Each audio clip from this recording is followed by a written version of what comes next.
Hello and welcome to the April 26th meeting of the Thurston Regional Housing Council. I'm Carolyn Cox from Lacey City Council, and I'd like to start our meeting with a welcome and introductions. Let's start with the council members first and the staff for each jurisdiction. And then I think we may have some special guests that we want to invite to welcome as well. So I'm going to start with Lacey and mention myself. We have Rick Walk, who is our interim city manager and still remains director of the community and economic development. We're expecting, we have Grant Beck from our planning staff and all around good guy. And we have the wonderful Kelly Adams today, who's back with us. So let's go to Tumwater. Hi, thanks. Michael Althauser, Tumwater City Council. I'm joined by Council Member Kathy, as well as Brad Medrud from our planning department. Nice. Olympia. Danny Madrone with the Olympia City Council, joined with Rich Hoy, who's our Assistant City Manager, Darian Lightfoot, Director of Housing and Homeless Response, and Jacinda Stelgis, Affordable Housing Program Manager. And I believe we're also expecting Clark to jump in here at any moment. Wonderful, thank you. And let's go to Yelm. Brian? Good. Yes, good afternoon. It's Councilmember Brian Hess from the City of Yelm. Great. And is Gary going to join us today too? Gary Cooper? I'm not sure. I'm not sure who's going to be joining us or not. Okay, thank you. And Thurston County, I guess I don't see Carolina on here yet, so I'm here. Oh, you are just in the nick of time. Carolina Mejia, Thurston County Commissioner, and with us today is Tom Webster, as well as Keely Marino, Ramiro Chavez, and Elisa Sparkman. There she is. Great. Okay. Well, we also have with us the chair and vice chair of which advisory committee? I'm sorry. Is it affordable? Yeah, so the Affordable Housing Advisory Board met last week and voted on a chair and vice chair.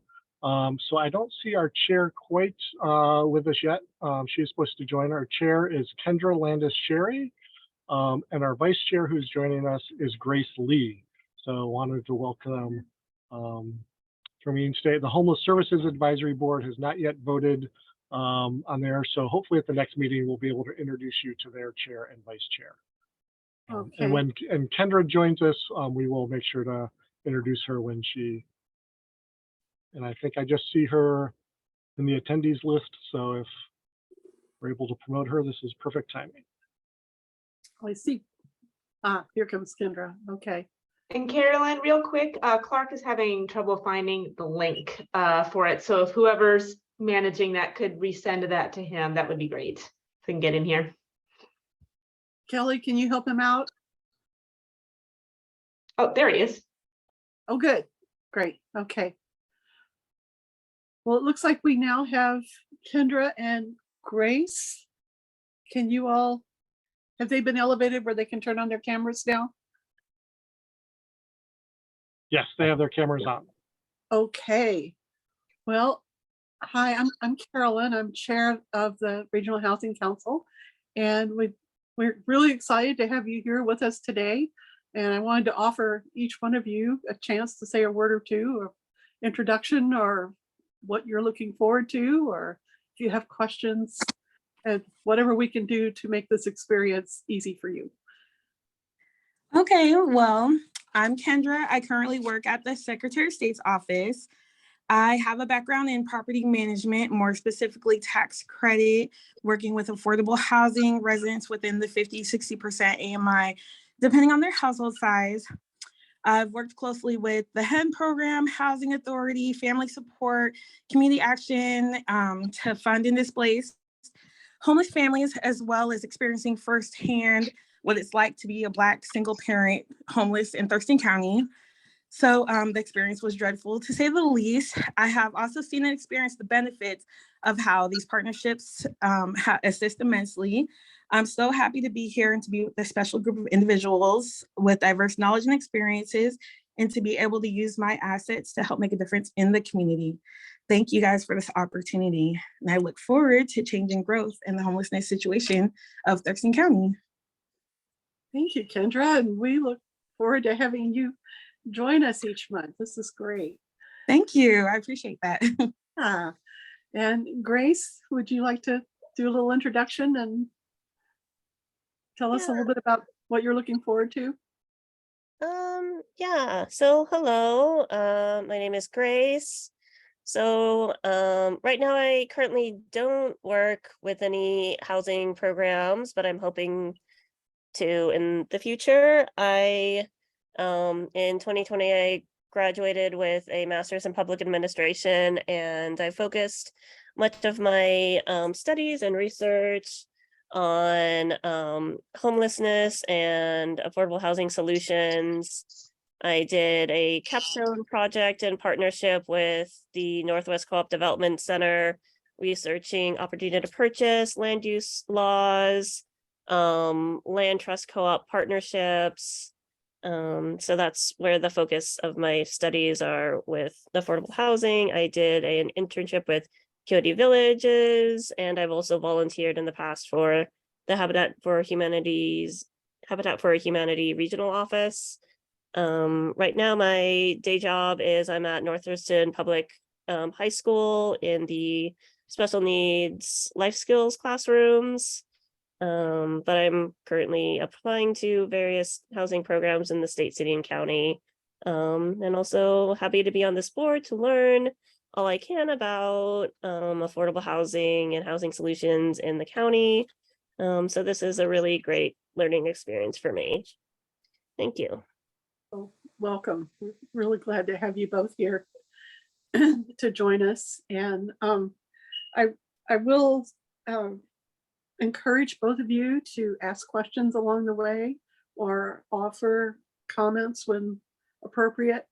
And I just want to remind you kind of the structure of this, that while you are members of this council, you are non-voting members as you're an advisory committee. And the main reason for that is that the rest of us are elected officials with direct fiscal responsibilities for the public monies that we handle. So it has nothing to do with your standing or anything else. It's just a function of government, basically. So really, really happy to have you here, and please ask questions along the way. Thank you. Have your insights and your feedback. So has everybody had a chance to take a look at the agenda? Are there any additions that you'd like to add? I'll move to approve the agenda. Okay, do I hear a second?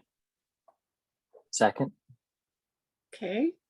I did hear that we could get an update today on the from Grant on the Maple Court. So perhaps we could work that in quickly between the Franz Anderson update and the advisory boards section. So I guess I'd like to amend the agenda to incorporate that if everybody's comfortable. Okay. All in favor, please say aye. Aye. Aye. Aye. Any opposed? Okay. Has everyone had a chance to review the minutes from our March 22nd meeting? Any comments, corrections, anything like that? Okay, can I have a motion to approve? So moved. Okay. It's been moved Second. by Dana. Seconded by Danny. Okay, any discussion? Hearing none, all in favor of approving the minutes, please say aye. Aye. Any opposed? Unanimously carries. Right, this brings us up to public comment. Yeah. Do we have any live commenters? Kelly, I know you had 3 people. This is Grant. I'm filling in for Kelly from here on out. And Oh, okay, Grant. I don't have that list though. If you can give me the names, I can check the attendee list. All right, just a second. Or if anybody is attending, if you want to use the raise hand function, I can unmute you.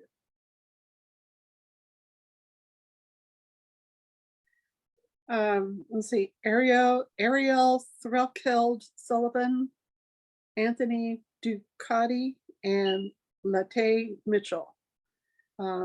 These I'm so sorry, Chair Cox, they're part of the Lived Experience Steering Committee, so they will be presenting in just a moment. And Kaylee, should I promote them to panelists then? Yes.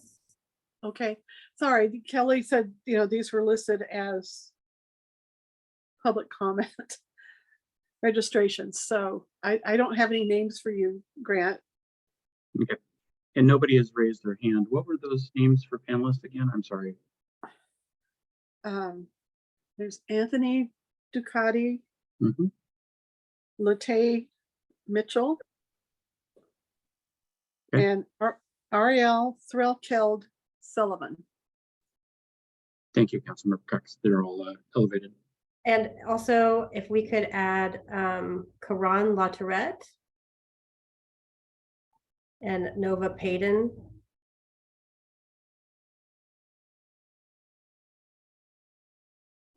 Faith Adicott. And Joanne Lee.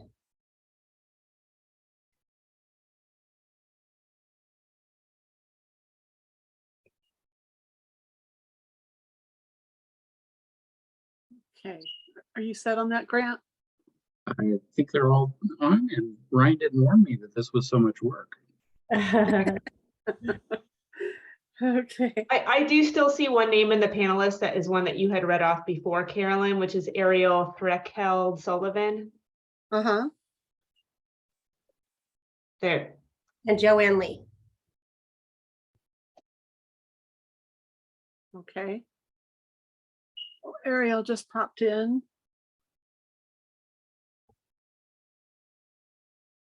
I don't see Joanne yet.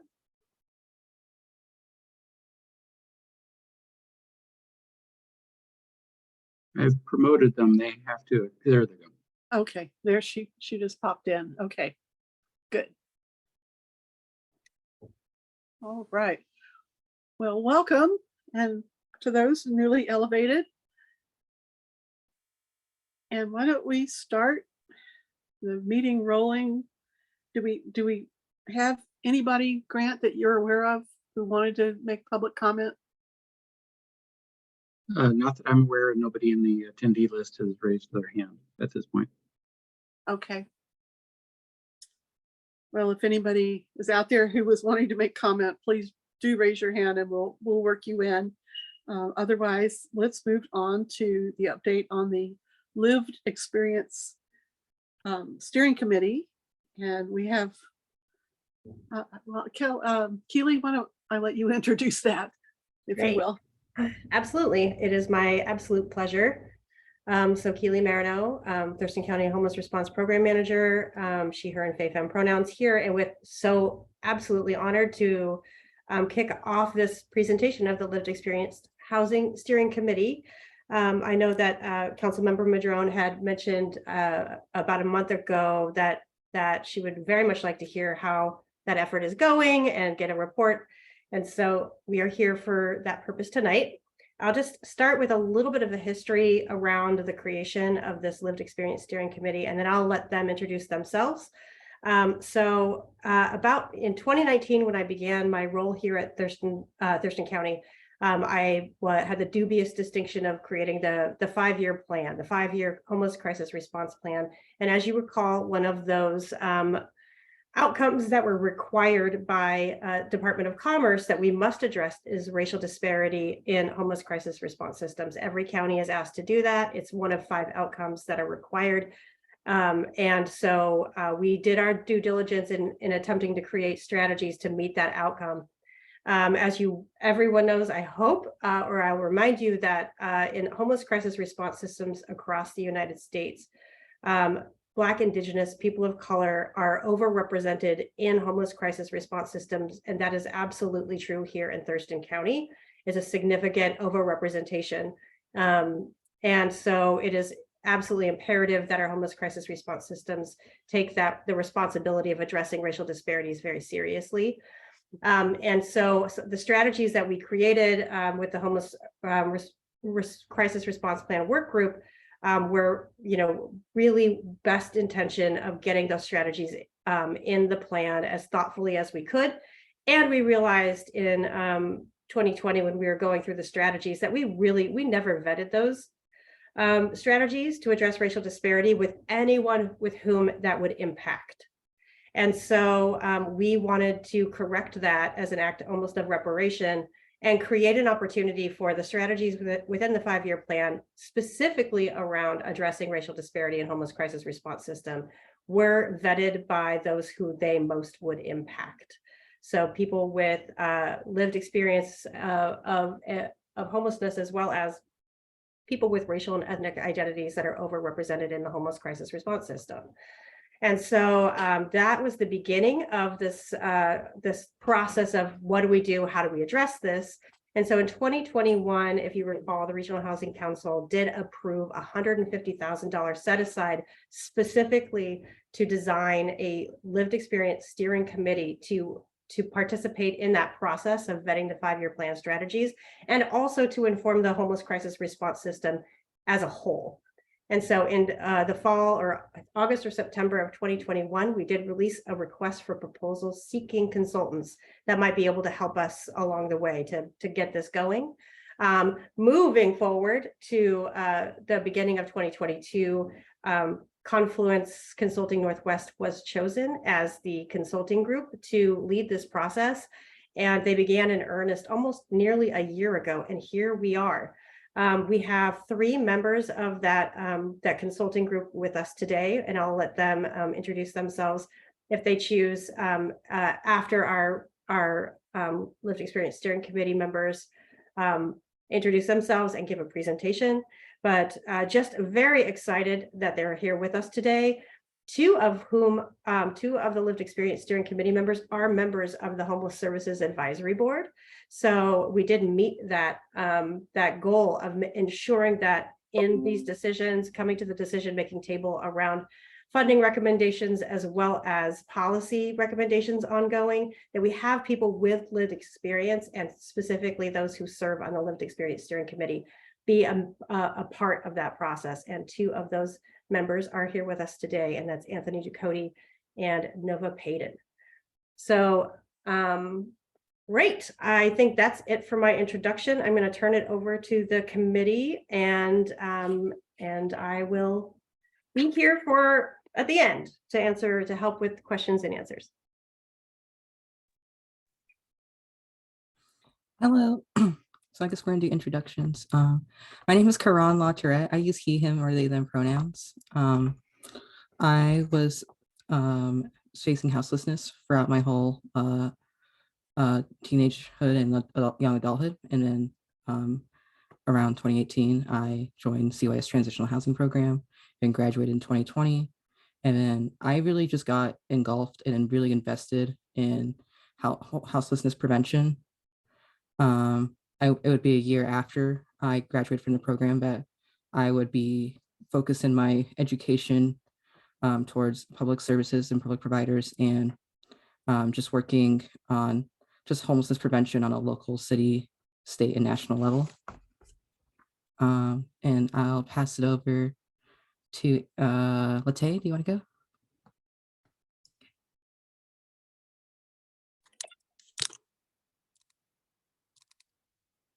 Hi, so I'm Latay, and I'm African American and Peruvian.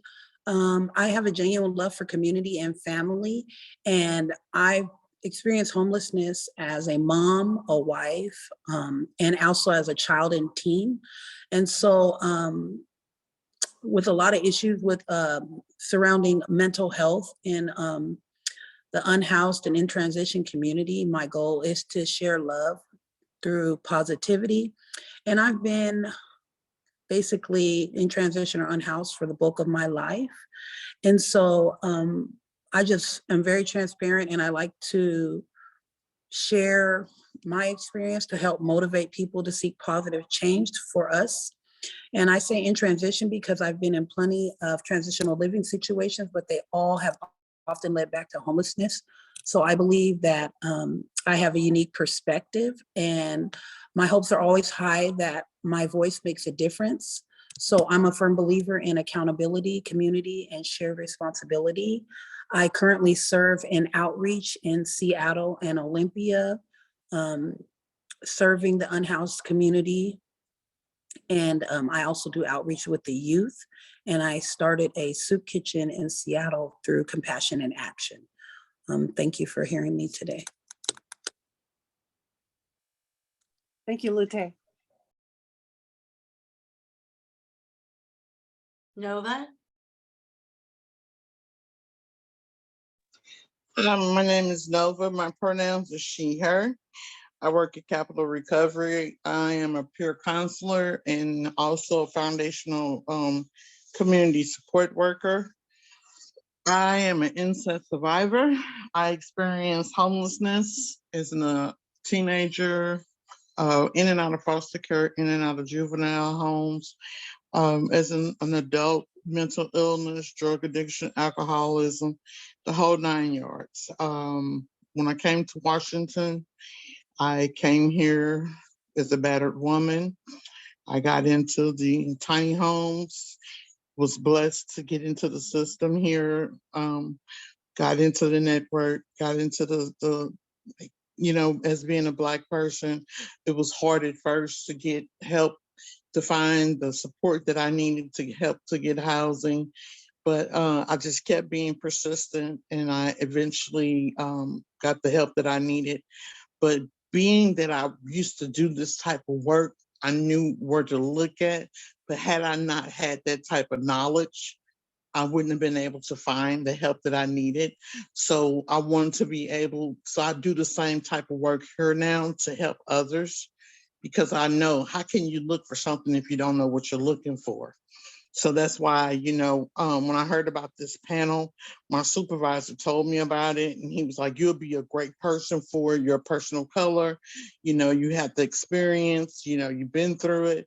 It would be great for you to work with Les so that you could bring your experience to other BIPOC people, communities, and everything like that, so you can give other people hope and just give your experience and help other people to know that there is life afterwards, after everything that you've been through. So that's why I do what I do. Thank you. Thank you, Nova. Anthony? Hello, my name is Anthony Ducote. I'd like to start with just saying thank you all for, hearing us today and being here and serving our communities as you do. I kind of joined the Lived Experience Committee because obviously I come from lived experience. I've gotten some experience here in the community working with Innovations, Human Trafficking Collaborative, both as outreach and as my own support circle. And I've learned a lot about the different needs here in the community, and I'm very excited for the opportunity to apply what I've been through, to apply my experience and what I've been through to these actual planning and decisions that are being made by you guys. And I just think it's really cool that this has all been put together, and just want to personally thank Kaylee for being such a great organizer, as well as our coordinators, Faith, Ariel, all of them, Janice, they've been really great. So it's a really wonderful community to be joining. Thank you, guys. Thank you, Anthony.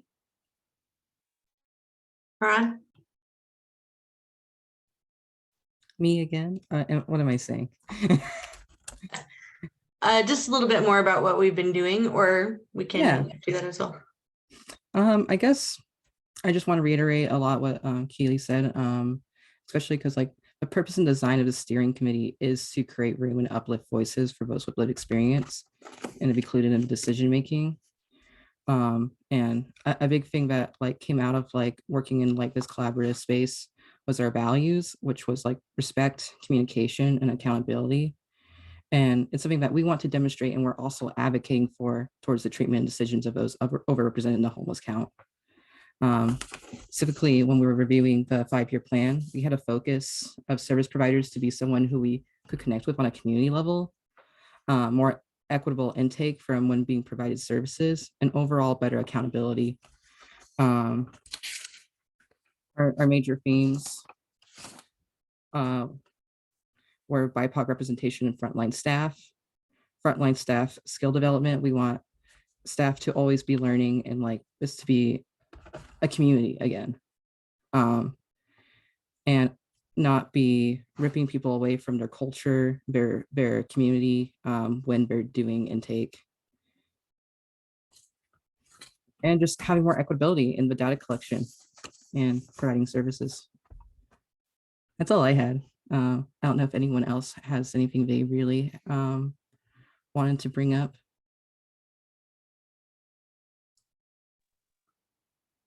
Anyone? I would like to add that something that we've learned even working with each other was to be respectful of each other's voices, to not silence anyone, and to not to show the least amount of bias in decision making. And that's the environment that we are creating within the group, which our goal is to spread into the community and to spread to our cities, the state, and ultimately the world. To make us a more unified body of people, because there's a disconnect happening. And so putting aside our religions, putting aside our lifestyle choices, and looking more at the goal is to build each other up, to restore our community. And so I just wanted to say how we've worked diligently as a group to mesh, to come together.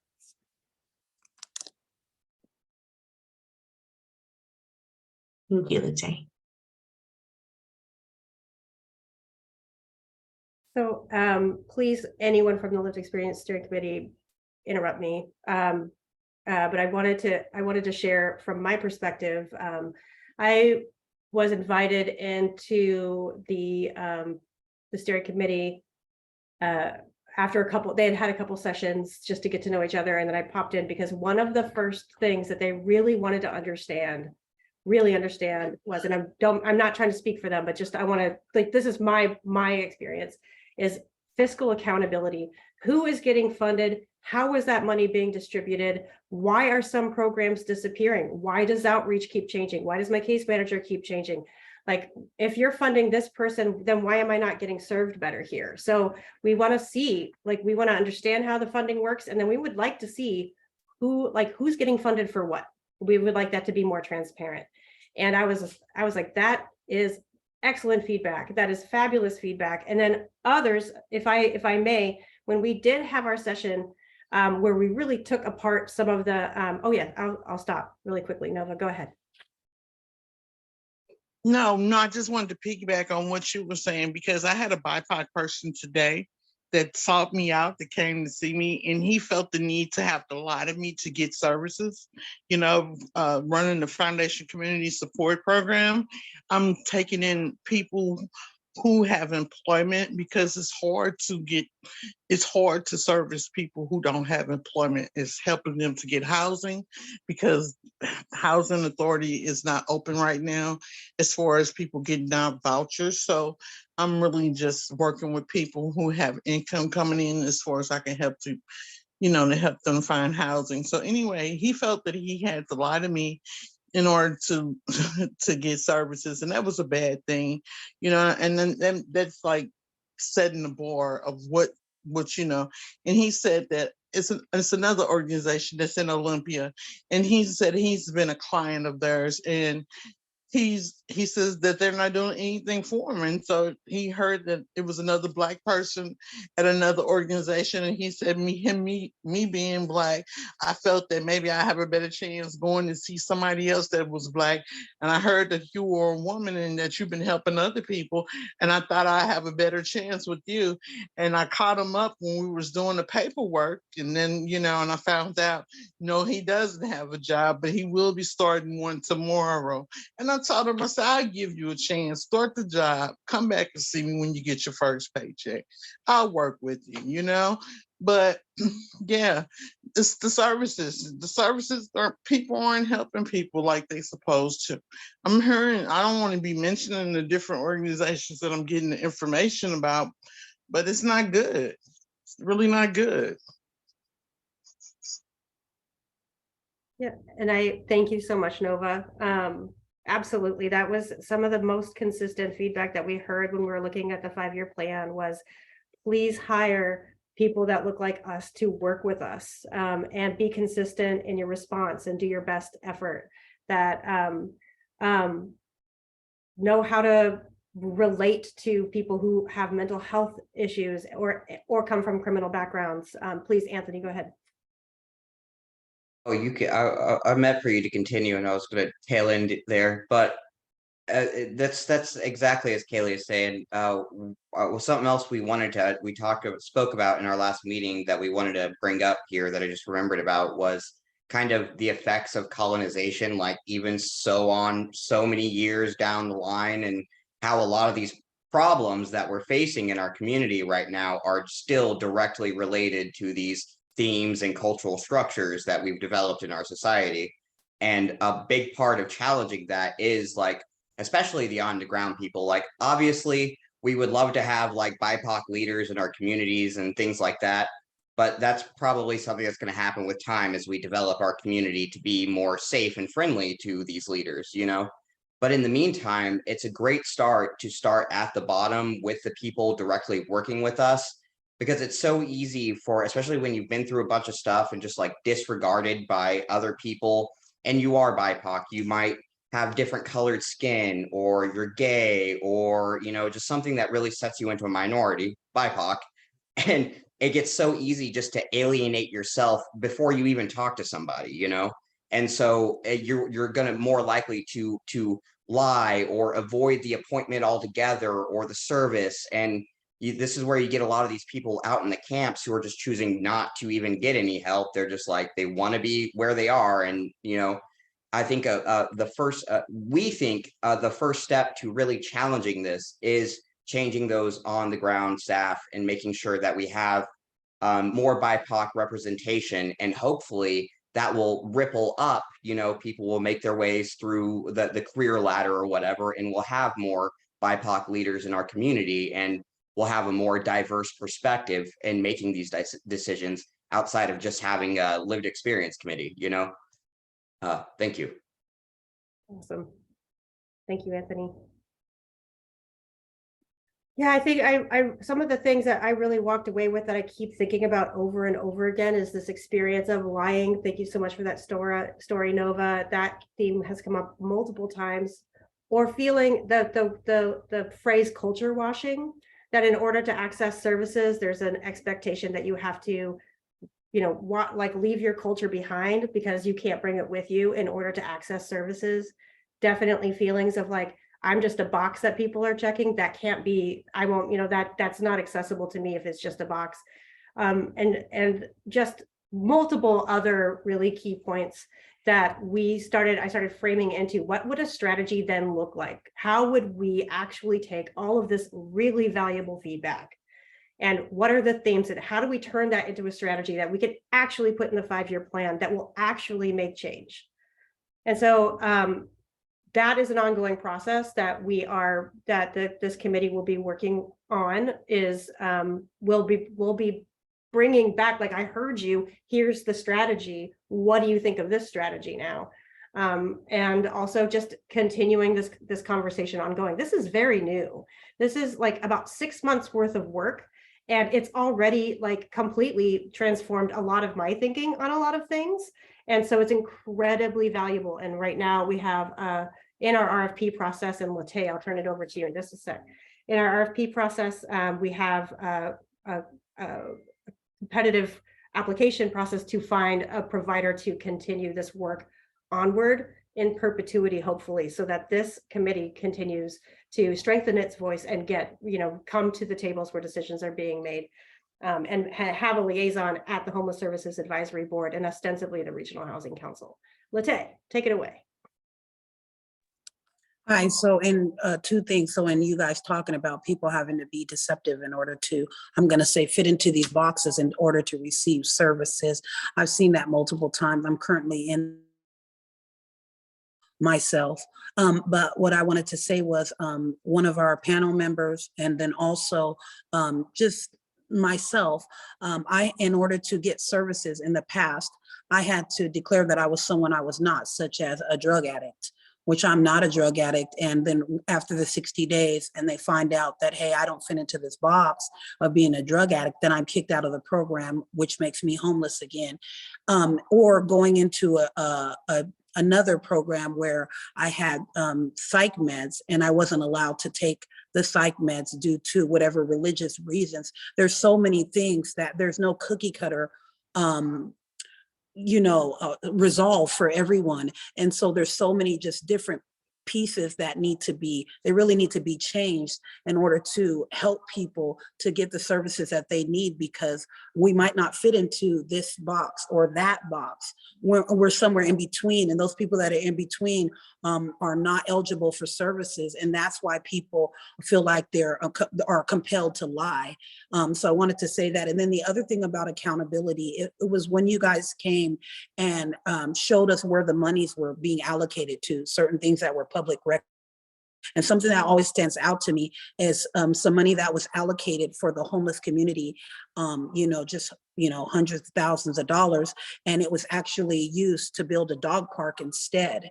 And that was money that was supposed to be allocated to the homeless community. And then those people, whomever they were in whatever county that built this dog park, there's this dog park, there is no accountability for that. It's just there, and that's the end of the story. And so that's why we're really on it about what's going on with the funds, and is it being allocated fairly and used for what it was meant for. And so I just wanted to use that as an example. It's almost like the animals are being more valued than the actual people, and that's what we want to avoid. Yes, we love our pets, I don't want to say, but we want to value each other as well.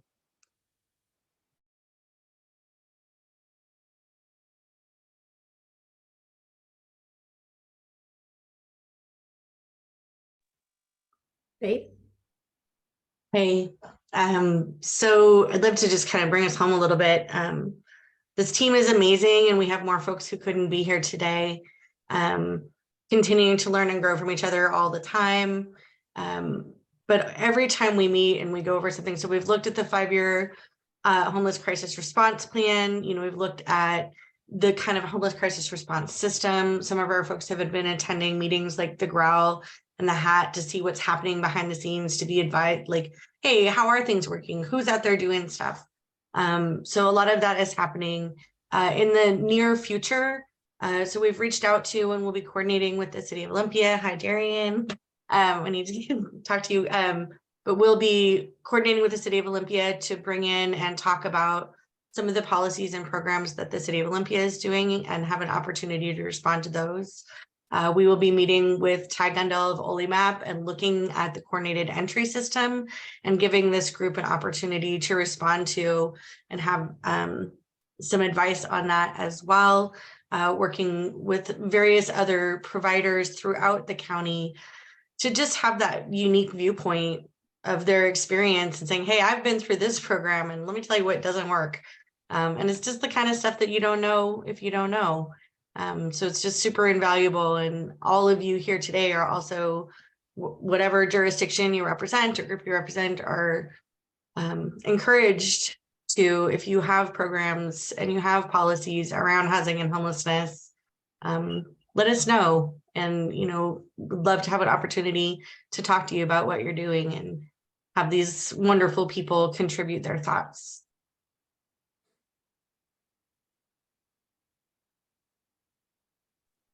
Thank you, Faith. Keely, is there more or? Just a time for if anyone from the steering committee has anything else they'd like to leave us with, or if there are any questions and answers or questions, then we can get those answered. Okay. Well, one thing I would like to do is thank each one of you for coming here today and sharing your work and your insights with us. It's invaluable. And I want to tell you, you are getting noticed. There was a recent article in the Olympian. It was an interview with the new director of the Thurston County Health and Public Services Department. And he said that one of the things that he is most excited about is the standing up of this lived experience steering committee. So congratulations. Anybody have questions? Danny? Yeah, thank you all so much for being here and sharing your stories. I really value your contributions. Really glad to have you aboard to help us do better. And I just want to make myself available to you if you ever want to sit down and talk about anything. You've got questions about something, or you just want to say hi, get to know one another. Just want to make myself available. You can reach out anytime. I'm the Olympia rep on the RHC. Thanks, Danny. Carolina? Thank you.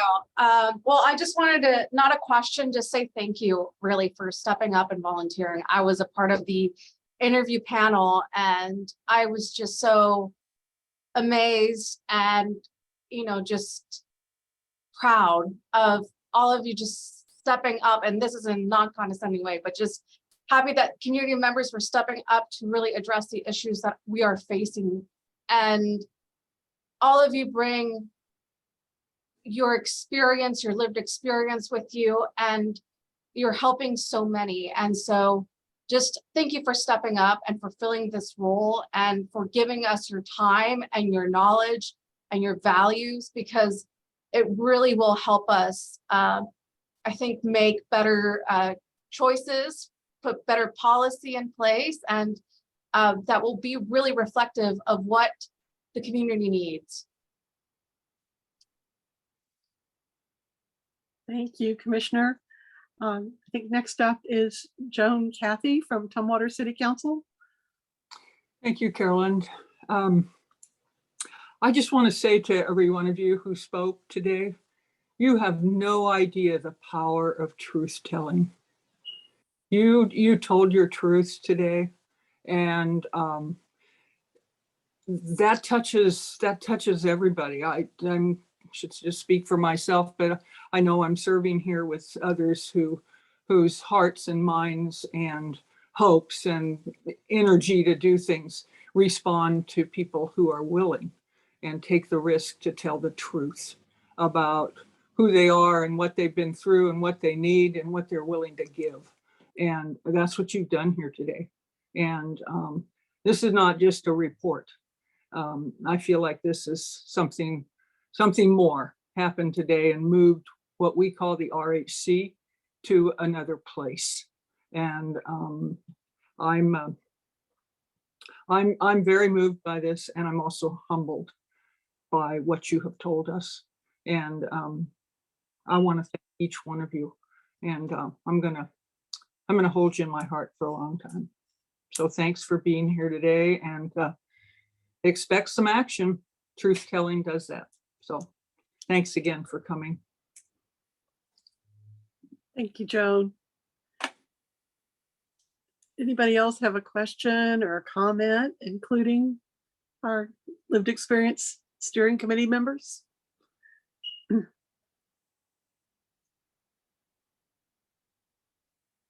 Well, it's 4:44, so I'll give you another thank you on 4:44. You guys are all awesome, and I'm crying. Those were beautiful messages. Thank you, guys.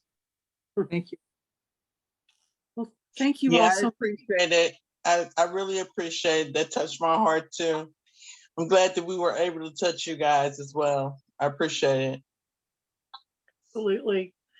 And you all are welcome to stay for the rest of the meeting, and you're welcome to come back anytime. We'd love to hear from you. So thank you very much. Faith, do you have anything you want to add? Nope, just gratitude for Keely and Tom and Jessica at the county for supporting this work. Gratitude to the team for holding it all together and continuing to show up and do the work. So really blessed, Late. I just wanted to say thank you guys for the encouragement and wanted to ask about follow-up. How do we follow up? I need to learn more about how the system works, but I just want to know how to follow up and see that our voices have actually made this difference. I heard you, Joan, say that, you know, we've made an impact. I just wanted to know how to follow up to see the actual impact. Will it go to legislate? What you know, will things be taken to legislator? Like, how does that work? And so I just want to know the follow-up part for us, how we can stay in the know. Whoever can answer that. Keely? Yeah, I think I'm looking at our Regional Housing Council board members, and I think part of it definitely is going to be that connection with Anthony and Nova on the Homeless Services Advisory Board, number one. So that's going to be the liaison between both things. And then also I would like to, you know, that's something I would love to talk to the Regional Housing Council members about. What ways are the feedback and the valuable perspectives, what ways can that come into this space and make significant impact on the decisions that are being made or policies? I see you, Clark. So I just wanted to say, as both a council person and as somebody who's been a community organizer, that this appearance is important and you know, speaking to us, but let's consider this a door that was just opened, and that it's by continuing to hear your voices and you know, creating opportunities for you to keep engaging through this committee and through whatever other opportunities. That's really how we change things together. That this is important to come today, but I would consider it opening a door rather than, like, you know, telling us the truth and we got it and we're going to go fix it. So stay with us, because your voices are super powerful and important. Yeah, I would agree with that, Late. It's hard to say how we can translate this into action without saying, this is a specific recommendation. We want, you know, the cities to do this. We want the Regional Housing Council to do that. And then once you have a specific, then that becomes a little easier to track, if that makes sense to you. But I love Clark's comments about the open door, and I think he's absolutely right. So this is, I think, the beginning of a long conversation. Michael? Yeah, just to sort of expand on that, I think some of this is also incumbent upon us to consult the right people and ask the right questions before we even get to the decision making, the time to make the decisions, so that, but like Keely, I think you mentioned the next time we look at the 5-year plan, when we update the 5-year plan, building in like a set of review or discussing the components of that and being intentional with who we talk to as we and as staff are formulating these policies, so that we don't just write something and say, hey, this looks good, right? We're all set, we're done here. So that we're more intentional. And I think some of that is holding us accountable and making sure that, you know, folks here on this call know that when we sort of want these things to be produced and cooked up, that we want to incorporate that voice from the get-go, so that we're not making those, so we're not just, it's not just performance. So that's I think in part, you know, my commitment is to make sure that, you know, in the ways that we have the ability to influence what those things look like in advance, that we engage in that process thoughtfully and meaningfully and intentionally. Thank you, Michael.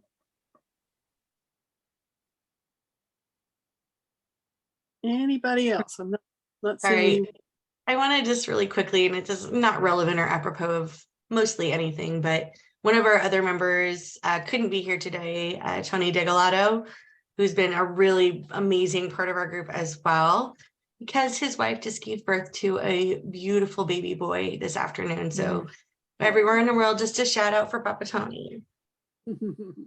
Very nice. Very nice. Well, Caroline, I just wanted to clarify something that, I just didn't want to use, emotional words or whatever. And I forgot to thank Keely and Tom, and I know how much work goes into all this from years of being on different kinds of panels and things. We do have, I don't know if you want to say, we do have a lot of information. We have maybe some, power to put behind the amount of money that flows through us and comes across our different panels here. And I think that's part of what I heard today too, is how to influence how we're spending our money and putting money behind what it is we do have on paper or we're going to put on paper, or how do we finance some of these things? How do we make sure that when we say we want to have a dog park, that's what we get, but when we want to do homelessness, that's what happens. So I just want to say that this RHC council has some strong places to talk about funding, and I think that's an important thing of our door being opened and us being aware and considering that kind of thing. So thanks. Thank you, Joan. All righty. Well, thank you again for being here today. And as I say, you're welcome to stay on the call and hear, the rest of our meeting. The next thing we're going to do is have an update on the Franz Anderson site. And that is going to come from Jacinda. Good evening, Regional Housing Council members. Jacinda Stelches with City of Olympia Affordable Housing Program Manager. In the RHC agenda packet, I believe the slides were included, but I will share them as well and just give you a brief update of where we are with the Franz Anderson project and kind of next steps. Give me just one moment to pull us up here.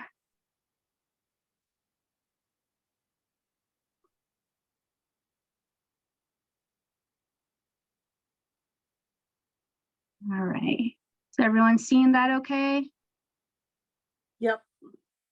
Okay. So if anyone has questions, there's only a few slides, but if anyone has questions, feel free to interrupt. I don't know if I'll see you raise a hand as I'm walking through this, scrolling through this. So as we've all been talking about the Franz Anderson Road Southeast Permanent Supportive Housing Project for some time now. I can come back to this slide here in a bit, but just as a reminder, excuse me, the City of Olympia and Thurston County purchased the property, I believe it was about March of 2022 for use as affordable housing. And then decided just recently, not just recently, I should say just recently, we issued this solicitation for proposals to acquire the property and develop it into permanent supportive housing. So just wanted to include this slide here as a reference for how permanent supportive housing is defined by the Revised Code of Washington. So again, this is low barrier entry, voluntary supportive services that are wraparound services, no limit on length of stay, the target population, homeless or imminently at risk of homelessness, people living with disabling behavioral or physical health conditions. So that solicitation was released by City of Olympia February 17th. Proposals were due March 27th. Proposals were reviewed by staff from Olympia, Lacey, Tumwater, and Thurston County. And then through that process, that review and scoring process, Low Income Housing Institute was selected to move forward with this project. Move you over here. So some kind of very high level details on Lehigh's proposal. So the project will occur on about 4.4 acres. So this is 5 parcels to the west of Franz Anderson Road. Lehigh has proposed 70 units for tenants, 35 studios, and 35 one-bedroom units, and then 1 unit for an on-site case manager, a Lehigh case manager. Again, target population, single adults and couples, low income at 30% or below area median income. And just for reference, this number will likely be updated soon by HUD in a month or so. But for right now, a 1-person household at 30% is about 21,200.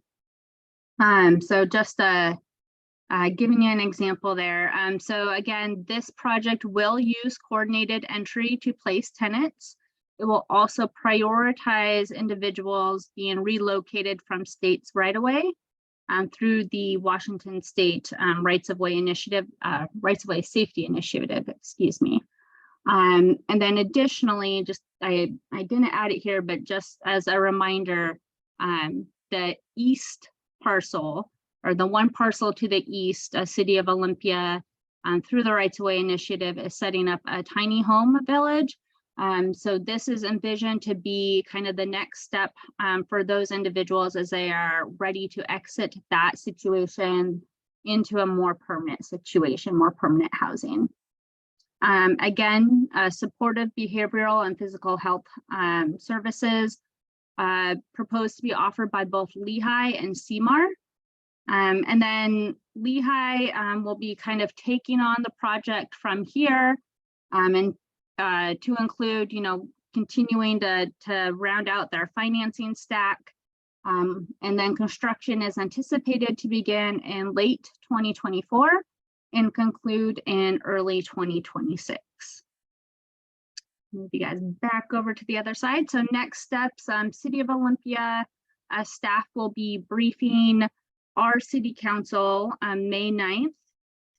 Just letting them know kind of the same that we are talking with you all about, making sure that they are all on board and support us going forward with Lehigh.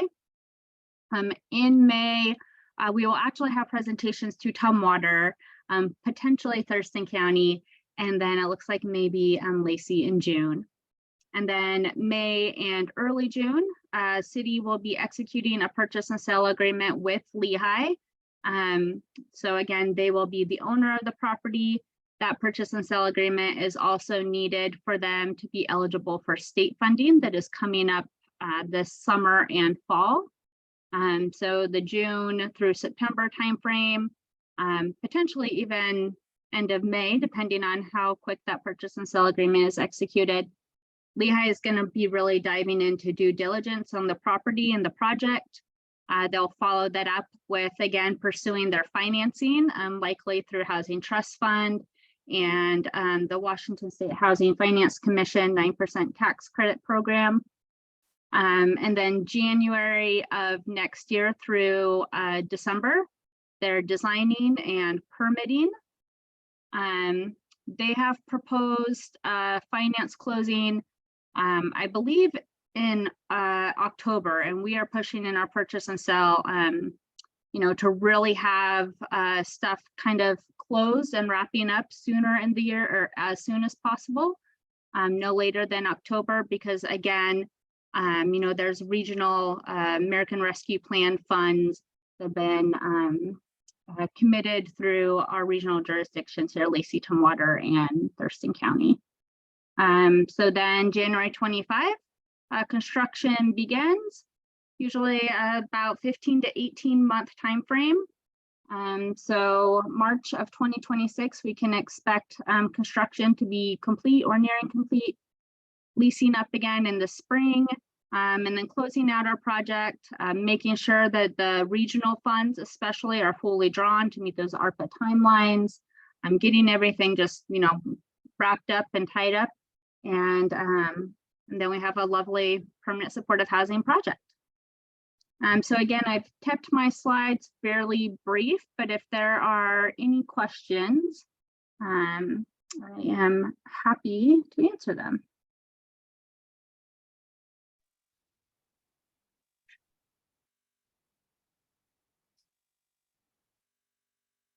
Carolyn, you're muted. I don't know if you said my name to ask the question. I did. Sorry about that. Okay. Kind of looked like it, not professional lip reader, but I get by. So we're executing, or the city of Olympia is executing a purchase and sale to Lehigh. So Lehigh will own it. We will essentially, as public entities together, contribute and pay the development costs for it. How does the funding for the ongoing services for the permanent supportive portion work? Can you walk us through that? Is that publicly funded then as well? Or how does the ongoing funding work after we build all the structures? Yes. So through that purchase and sale, again, Lehigh will be the owner. So our funds will go into development, and then it's, Lehigh's responsibility to operate. Through their proposal, they have preliminarily identified some operating resources, financial resources. I believe, if I'm recalling correctly, I don't have the application pulled up right in front of me, but I can get back to you. I believe that they would have a response to an RFP from the state in late 2025, maybe, to secure some of those operating funds. The project is also proposed to have vouchers. So some of, to make rent affordable. So as you know, like rent plays into continuing to make sure it's operational. And then CMAR, again, on the supportive services, Lehigh and CMAR are providing those. So I guess the responsibility of making sure that they can provide those services is Lehigh's responsibility. So what kind? Go ahead. Go ahead. Sorry. What kind of vouchers are we talking about here? Is this Section 8 vouchers, HEN vouchers, VASH? Like what voucher program would this partner with? Yep. So we're pretty early in the process there, and Lehigh would be the applicant for the voucher, not the city. That being said, we're working with our legal counsel to draft a purchase and sale agreement now. That includes kind of high level scope of work that also calls out a project-based voucher. The next step in any purchase and sale is executing that with Lehigh. So I'm sure that they will have some comments or could have some comments. And that may be, we may see some pushback there or not. But our preference is to have project-based vouchers from the Housing Authority, so that the city feels that would be a better match in terms of really making sure that local individuals are placed into that project. Okay. I have one last question, Madam Chair, if you don't mind. Sure. So that for the population, which is single adults, it's probably folks that, like, there's a connection with the right-of-way population. Is there any sort of agreement with Lehigh about service for individuals who are experiencing homelessness in Thurston County specifically, as opposed to in other areas across the state? That was sort of a concern we have had on other projects, not necessarily this one, but. Yeah, so what I can say at this point, so I actually talked with our legal counsel this afternoon along these same lines and questions. So we had talked about there's a purchase and sale agreement that's very specific to the purchase of the property. And then we had talked about really wanting to, or feeling like there might be, support from this group and a need to execute some sort of operating agreement as well as a restrictive covenant. So those two things, are a little further down the line.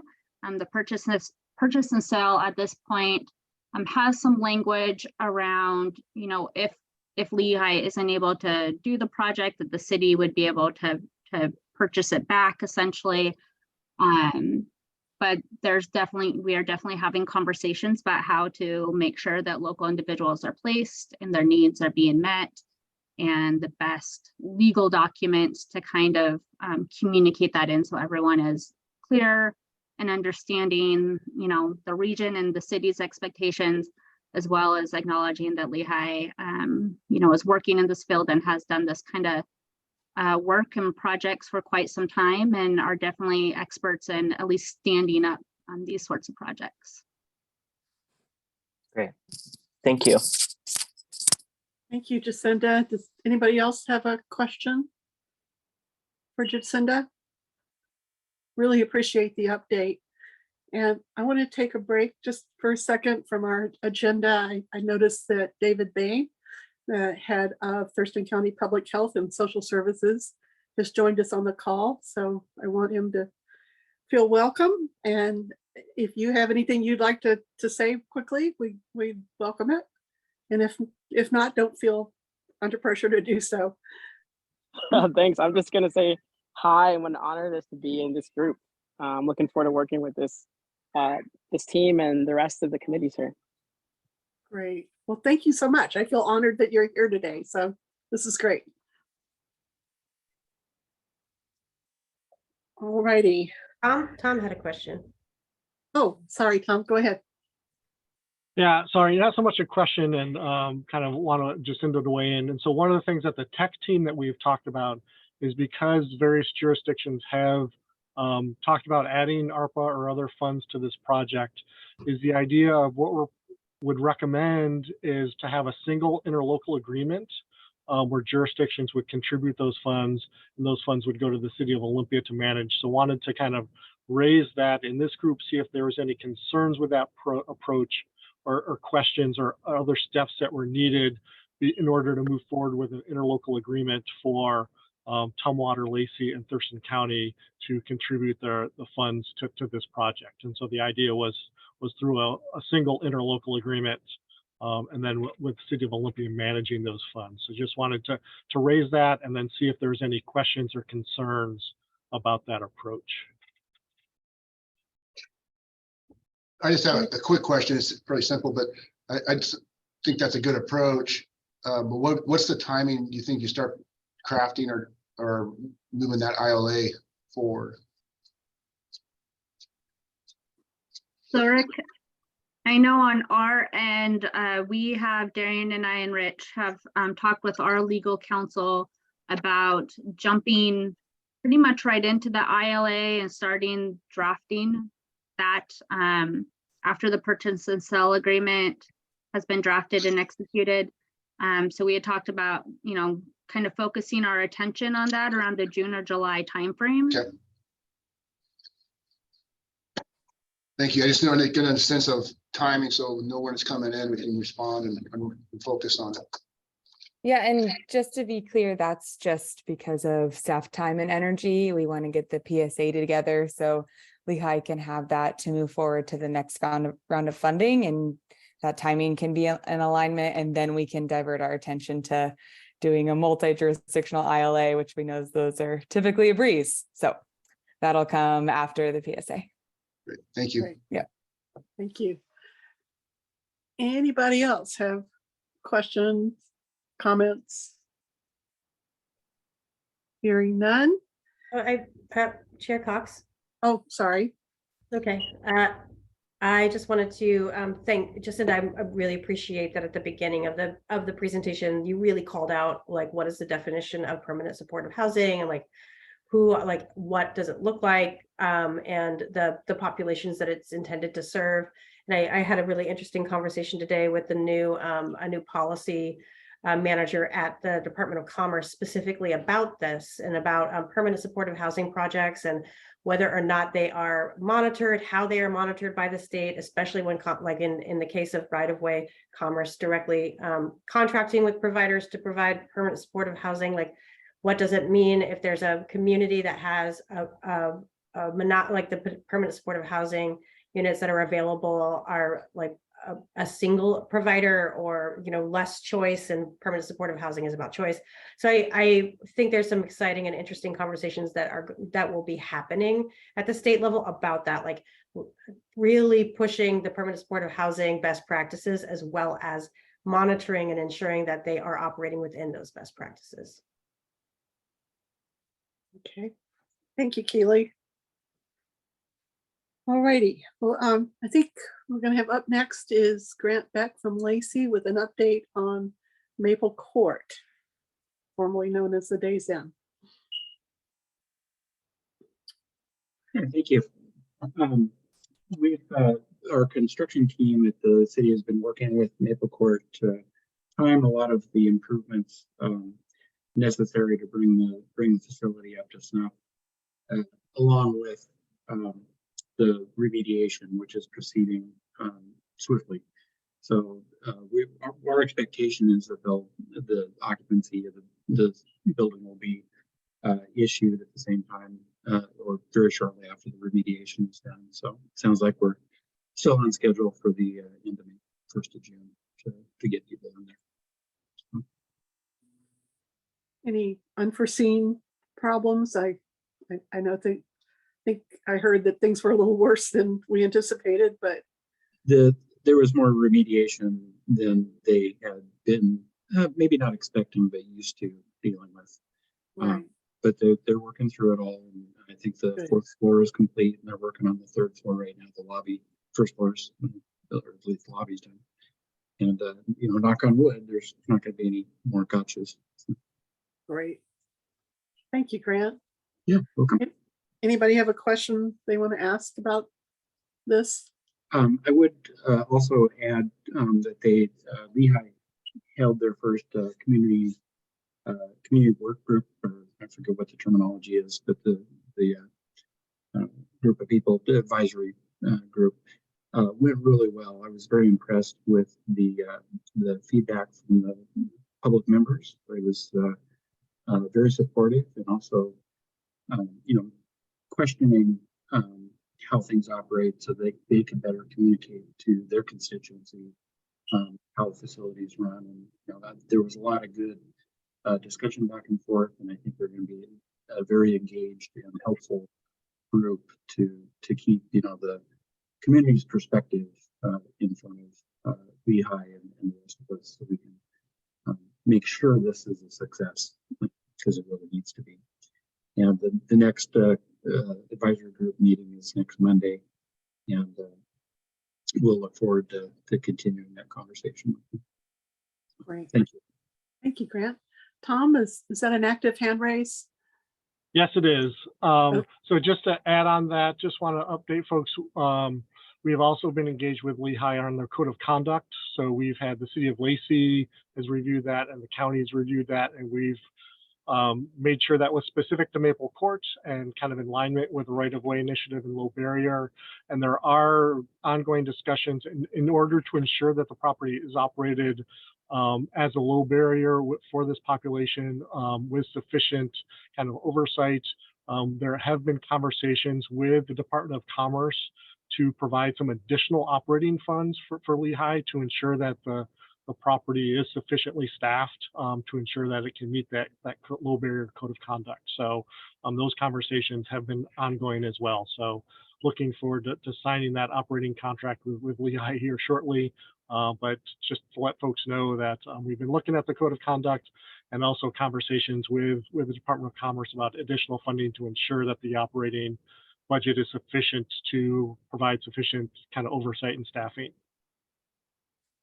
Great. Thank you, Tom. I just have a follow-up question for Tom there. Is there any concern that funding might not come through from Commerce? No, so Lehigh and Commerce have been having good conversations. So that is, everything seems to be on track with that. And we just got the proposed budget from Lehigh like 5 minutes before this meeting, so I haven't looked at it yet. So assuming that is not completely out of line, I think all indications are that Lehigh and Commerce are on the same page on that budget. I would also add that with the legislative session ending, that the right-of-way funds were approved. And so for the next 2 years, there will be $75 million going towards right-of-way activities, as well as 15 million extra dollars each year to address encampments that may be ancillary to those Department of Transportation rights-of-way. So there are definitely funds available. Cool. All right. Any last questions, comments on this before we move on? Okay, I don't see any, so why don't we move on to the RHC advisory boards? That's Keely and Jacinda.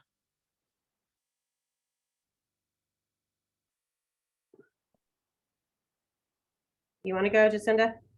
Yeah, sorry, I was having a hard time unmuting. So our Affordable Housing Advisory Board had their third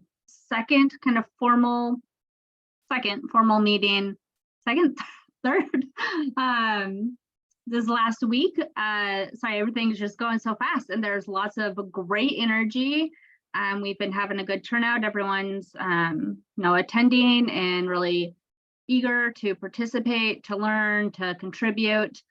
So at our last meeting, we reviewed the 3 applications for the federal home funds and the 2060 document recording fees. Our timing, that was, we needed to do that a little bit earlier than Keely's group because those are federal funds. So those recommendations will be coming to this group soon, and then rolling over into our 5-year consolidated plan, the county's 5-year consolidated plan and annual action plan coming up later this year, summer kind of time frame. So there were some really good discussions among members, some really good kind of synergy and getting to know everyone there, and getting some connections kind of being made. Everyone is kind of coming from a different place in housing, and it's just been really exciting to see everyone building relationships and excited about housing and wanting to contribute. We elected our chair and co-chair, so thank you, Kendra and Grace. Tom and I are excited as the liaisons to be working with them over the next 7-8 months. We'll have our next election at the beginning of next year on what we're going to be working on this year.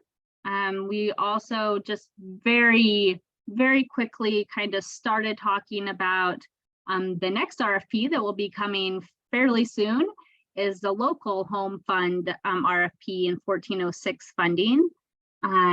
So those discussions will be happening at our next meeting in terms of starting to think about and think through setting priorities for that RFP. So the group has been busy, but everyone seemed very excited. So it's been a lovely experience. And I think, I know Kendra and Grace are here and they introduced themselves, but if we don't mind, if either of you have anything to contribute, please share. Don't feel pressured to, but if you do, I know this is your first Regional Housing Council meeting, not meaning to put you on the spot here. I just think everybody's really excited. We're all really, we all bring something different to the table. So I think that's where it's going to be the most success, is by taking all these different experiences, all these different backgrounds, all these different lives, and then just putting them all together and coming with greatness. Like, everybody has something different to bring, and everybody is using their minds, using their words, and asking the right questions. And I think that that's going to be really successful for us.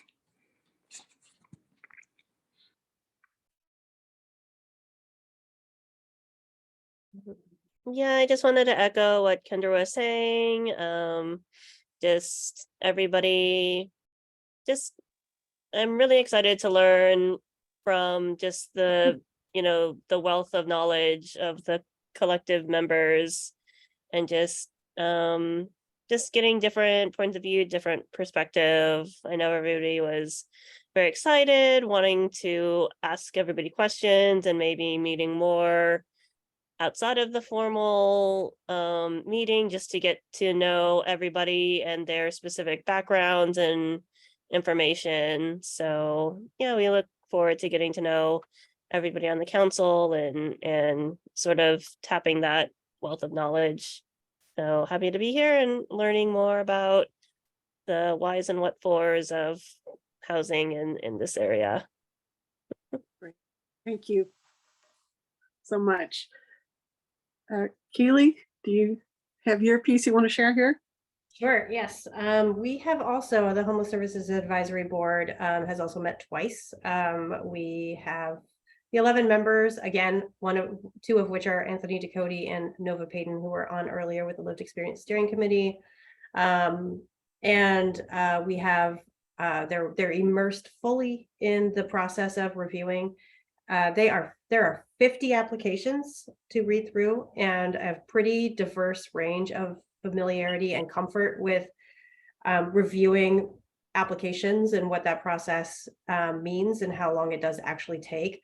It's a pretty heavy lift for people to do it voluntarily. So we're hoping in the future that if we're going to have 50 applications, we did split it into 2 groups, so 25 each, that they also get stipends for that work outside of the advisory board. So I don't know if that can eventually come from the Regional Housing Council or where, but I just want to put that plug out that it's if there are 25 applications, it's at least 10 to 20 hours of reading, depending on how thorough a job they are doing, especially if they're not really familiar with the system. We had some nominations for chair and vice chair. However, there was also some sentiment of, wait a second, I really don't know these individuals. I'd like to take some time, and because we're not, we wanted to slow that down so that they had the opportunity to get to know each other and make meaningful choices about who they would like to have represent their advisory board on the Regional Housing Council. So we hope to get to that in June. Likewise, we think we're going to slow down the review process by 2 weeks or so. So we will prioritize those projects that have July 1 start times to ensure that they come before the Regional Housing Council at the same time as the affordable housing recommendations. However, we are going to push out the 2163 recommendations just to give everyone some more time to be really thorough about reviewing those applications and to get the support that they need. Jessica Olson is co-facilitating with me, and we have been offering office hours twice a week. So if people wanted to come and talk to us and get their questions answered, we've had those available for folks. So we're just really trying to meet the advisory board where they're at. I mean, they hit the ground running and then had 50 applications to read. So we're doing all we can to accommodate that process and make sure that they feel as supported as possible. So that's where we're at. And no one has run screaming from the room yet. Yeah. That's great. Thank you, Keely. Any questions about this one? Let's see, Danny's got her hand up, and Tom. Yeah, I just wanted to lend my support for the idea of additional stipends for that additional time. It's real work, and like we have people who are paid to look through those applications. So I think we should also offer compensation for volunteers who are also doing that work. So just lending my support there. Thank you, Danny. Tom? Yeah, the other thing I wanted to add, and Keely can add to this as well, is we know the state budget was just passed, and there is some additional money in there to help fill the funding gap. We've talked about the reduction of document recording fees. And so there's a couple different budget items. We're not quite sure how that's going to filter down to us in terms of funding. So I think another benefit of delaying some of those decisions is we may have a better sense kind of by mid-May or so what our full funding picture is. And there may be some additional dollars that are coming to our community. Commerce gave us a pretty bare bones budget in terms of trying to be a conservative estimate in terms of what funding they'll be able to provide. With now that the budget is passed, hopefully they'll be able to work through that. And by the end of May, we may have a better sense of any additional funding that may be coming, which will help make those funding decisions. So I think in addition to giving the advisory board a little bit more time to review some of those applications, I think there's also a benefit of we'll have a little bit more money, a little more information on the funding side to inform those decisions. Okay. I don't know, Keela, if you want to add anything to that. I would just add, because it's absolutely crucial. We've got right now with 2163, 1.69 million that we can distribute, and nearly $6 million in asks, and that's for our shelters and permanent supportive housing. And so if we don't have, the advisory boards also have a really hard task of, if we don't get any funding, slicing our system basically in half. So it's really important that we know how much extra money we have to fill those gaps, because it will absolutely impact our system outside of right-of-way, which we are lucky, air quotes, to be a right-of-way community. We're the only balance of state right-of-way community. That 75 million for 2 years is not going to Walla Walla. It's not going to Clark. It's not going to 34 other counties. And so if we did not have right-of-way, and if we did not have a home fund locally, we would be looking at no shelters. So literally no funding for any shelters. So I just want to say thank you so much for passing the local home fund. Thank you. And then also just want to give some situational awareness about what the revenue reductions really mean for our system. We could be saying goodbye to shelters.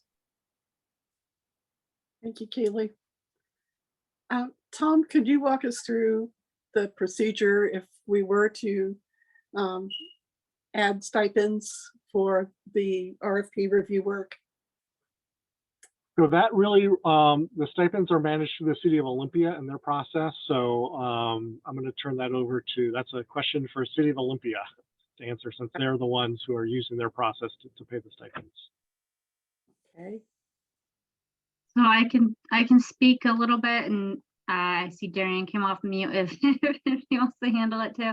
To my understanding, our City of Olympia policy, city policy is specific to city review or advisory committees. So the time spent in those committees. So I think, the background work that we have done, Darian and I, has led us to believe that the time outside of the actual meetings is not applicable. Because these are regional housing council advisory groups, and that they, again, are outside work of the committee meeting.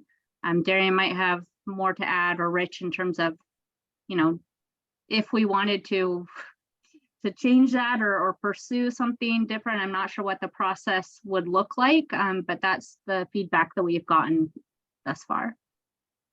Okay. Yeah. Unmuted, go ahead. Yeah. So because our policy says, and upon legal review, that because these advisory boards were not appointed by the Olympia City Council, then each member is treated like an independent contractor. So just really the amount of administrative work that goes into setting up the stipends is pretty robust, which we're totally committed and willing to do. But we are following the policy that each formal meeting is constituted as a payment. So folks check in and roll call is called, just like the advisory boards for the rest of the City of Olympia. And then the payment is upon each of those attended meetings.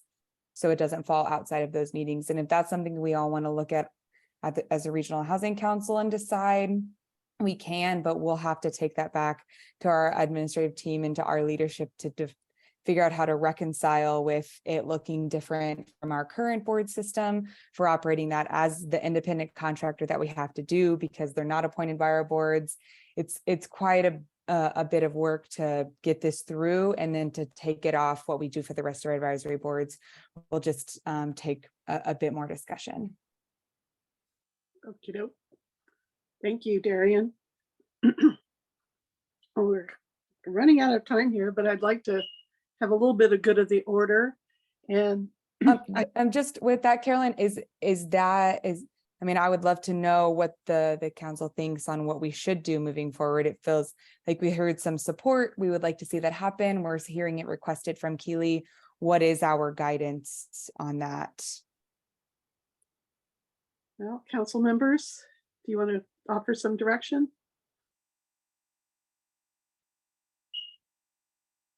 Danny, you brought it up. I did. I also raised my hand.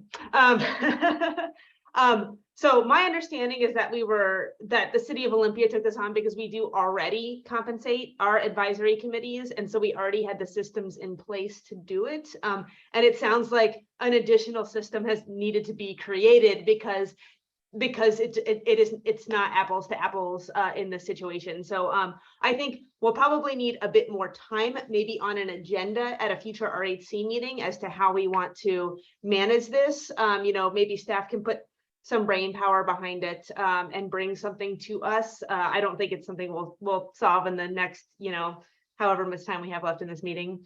And I think that we should have that conversation as an RAC, just out of fairness among the jurisdictions, but also fairness for our advisory committee members who are doing a heavy lift and what that looks like. So Right. I think we should dig deeper into it, but not right now. Thank you. Okay, well, hopefully City of Olympia staff and our tech team can look into that a little bit. And one question I'd like them to consider is, since this work is ongoing now, whether we can document what's being done, and we can, if it's possible, to compensate them for the work that they have done and will do. That makes sense. Thank you for that. Okay, does that get you what you need? Okay, good.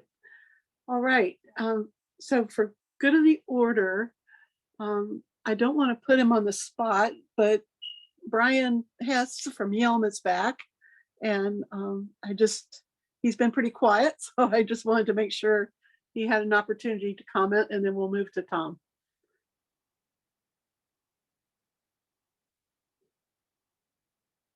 Brian, are you with us?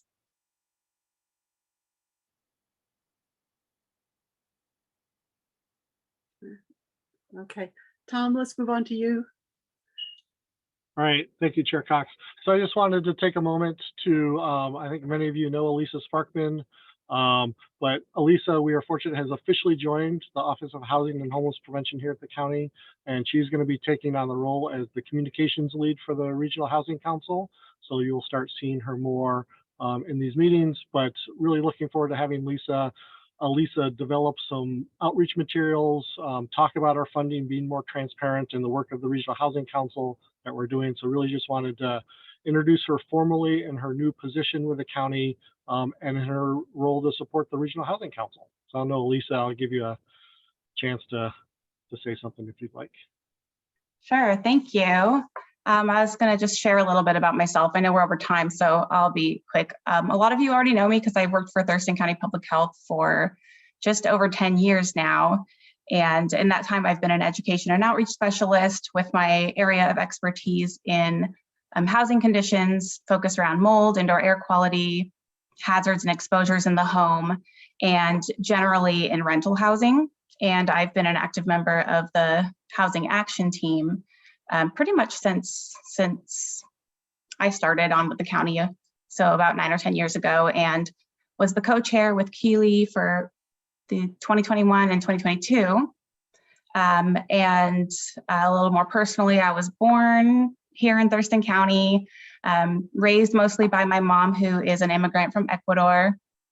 And my mom really modeled a lot of public service and nonprofit service for me growing up, and is a big inspiration for me. So I always like to give her some credit whenever I'm I'm on a public meeting. And I'm really attached to this community. I love it here. And I'm very much looking forward to this new role as a communication specialist for the RHC and for the Office of Housing and Homeless Prevention, bringing more transparency, accountability in that transparency, and also just humanity by telling stories and what's going on and sharing. So I'm honored to be in this position and looking forward to working with all of you. Thank you, Lisa. I'm really excited that you're going to be in this new role. Thank you. I think it's going to be great. I think, telling our story has been a little bit of a weakness. No reflection on anybody. It's just, the part of standing up this group. But I'm excited that we're going to have some resource here to start letting the community know what's going on and what our efforts are and who the faces of who we're serving. So it's great. Okay, anybody else for good of the order? I'm gonna come back and see if Brian. He seems to have, yeah. Brian, are you there?